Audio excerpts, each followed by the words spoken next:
So the decision stage model of helping helps explain the bystander effect. And the bystander effect is that the more people are present, the less likely people are to take responsibility to help, which is so interesting because you would think that more people are present. That means there are more people here that can help. But psychology research tells us that no, the bystander effect actually comes into effect because if there's more people there, people are actually less likely to take responsibility and help. So some research that kind of explored this found that the chance of a bystander helping in a one-on-one situation, so there's the person that needs help and I'm the only person here to help them, that was an 85% chance of me deciding to go and help. But in a group of heaps of other people, and then the person that needs our help, that needs our pro-social behavior is there's only 31% chance in a group that someone's going to help, which is crazy. And we'll explore why in a second. So this here is the decision stage model of helping. So that's kind of referring to what are the steps that someone goes through when deciding whether to help or not. And there's 5 steps in this model. And step 1 is you actually need to notice the need for help. Because if the person that needs help is over there, if I genuinely don't see them, I'm not being a snob, I just genuinely haven't actually seen them, then I can't help them. So therefore the first stage for me to decide whether to help or not, I actually have to notice that there is a need for help.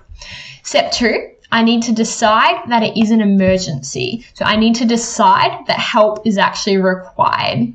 So if they look all good, then I'm not going to help. If it's all good, then there's no need for me to help or intervene.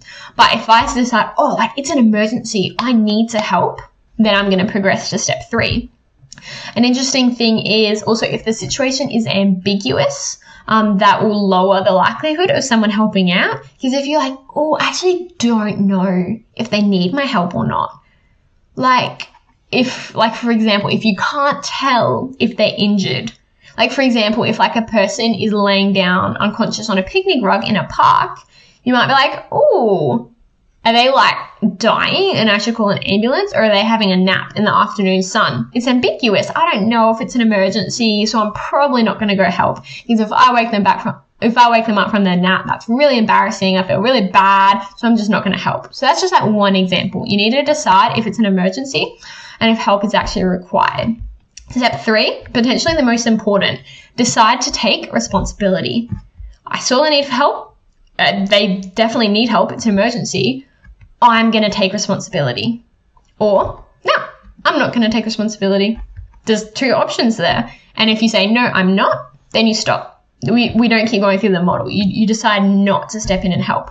But if you decide, yes, I'm going to step in and take responsibility, then you move to step 4. You need to decide on a way to help. That might be to call an ambulance. That might be to give them your jacket. It might be to help them cross the road, whatever help is appropriate for the situation. And then once you decide on how you're going to help, then you actually have to action that. And if we stop at any of these steps, then we don't actually give them help. So we stop going through the process. So yeah, like I said, that could be calling an ambulance, helping them across the street. So again, Daly and Latané's model, the decision stage model of helping, it's how those steps we go through when we're deciding whether to help or not. So the bystander effect, what I said before, the bystander effect says that we are less likely to help in a big group of people, and we're more likely to help when it's a small group or one-on-one. And why does this happen? So the 3 kind of explanations that we'll talk about is diffusion of responsibility, social influence, and audience inhibition.